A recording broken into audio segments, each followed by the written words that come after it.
Международный референсный центр роботизированной хирургии открылся в президентской клинике в ноябре 2018 года. Чтобы работать на установке Сенханс, доктора и операционные сестры больницы медицинского центра управделами президента Республики Казахстан проходили специальное обучение в Италии. Первую операцию с помощью робота в президентской клинике провела доктор Гульбарам Башарова. В общей хирургии оперируют по поводу желчекаменной болезни, в основном это холецистектомия, и операции по поводу грыж передней брюшной стенки, это послеоперационные могут быть грыжи и другие грыжи.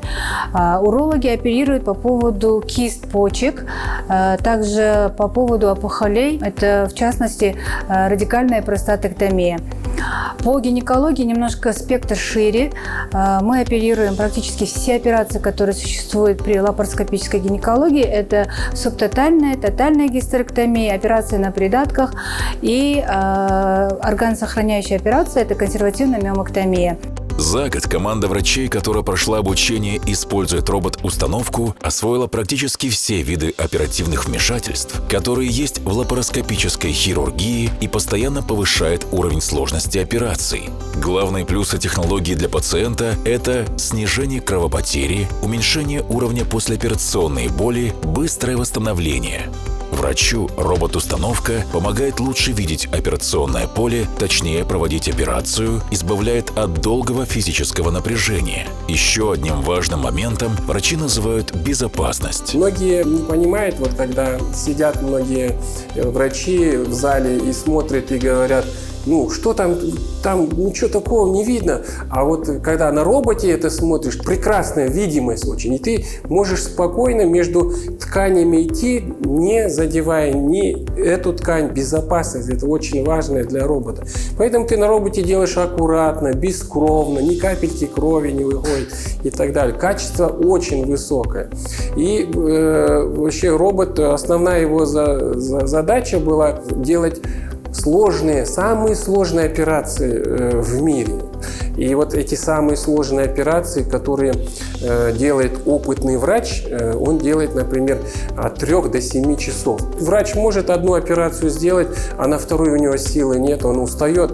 5-7 часов для работы врача опытного – это очень тяжелый труд. Робот позволяет врачу сделать операцию быстрее и не уставая. Он ведь находится в сидячем положении, и у него работают только кисти, весь организм практически отдыхает.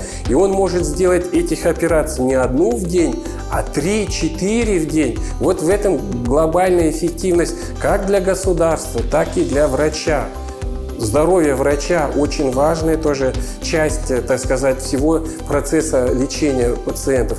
Использование робот-установки требует слаженной командной работы, поэтому специальное обучение проходят не только врачи, но и операционные сестры. Робот-ассистированная операция, она намного легче. Без лишних движений, все плавно, все сообща, вся работа у нас. Мы в операционной становимся командой. Как началась операция, это работа сообща, то есть оперирующий хирург, ассистирующий хирург и операционная медсестра. Это все соединяется в одно целое, и мы уже без слов друг друга понимаем. То есть по ходу операции, если ты знаешь эту операцию, что дальше будет, ты можешь уже даже не ожидая команды врача, оперирующего или ассистирующего, уже делать то, что дальше надо. То есть подавать инструменты, или почистить этот инструмент, или поменять этот инструмент. Референсный центр робот-хирургии располагает 2 роботами. Один для операций, вторая установка для обучения хирургов и оттачивания навыков, в том числе и в лабораторных условиях.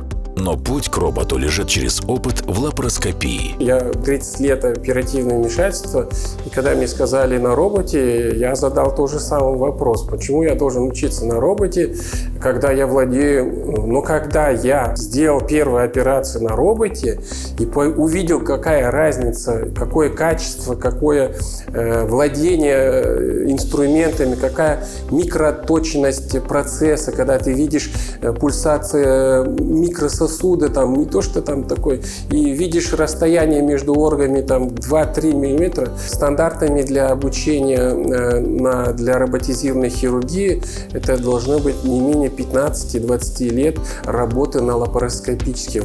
Внедрение робот-технологий в президентской клинике позволило усилить одно из направлений работы и открыть специализированный центр мужского здоровья. Вообще, когда система полностью замыкается в одном центре, это уже большие перспективы. То есть открытие центра мужского здоровья. Это, то есть, первичный осмотр пациентов. Можно даже назвать первичный скрининг подобных пациентов. То есть провести полное обследование, полный скрининг данного пациента, урологического, неважно с какой проблемой, можно изначально пройти все этапы, то есть консервативная терапия, если необходимо, то хирургическое лечение.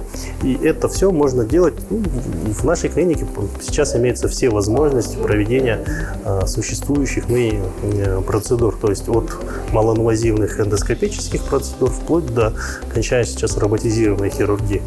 Президентская клиника не только осваивает роботизированную хирургию, но и готова делиться опытом, обучая и казахстанских врачей, и докторов из других стран, в которых только планируют вывести лапароскопию на новый, более современный уровень.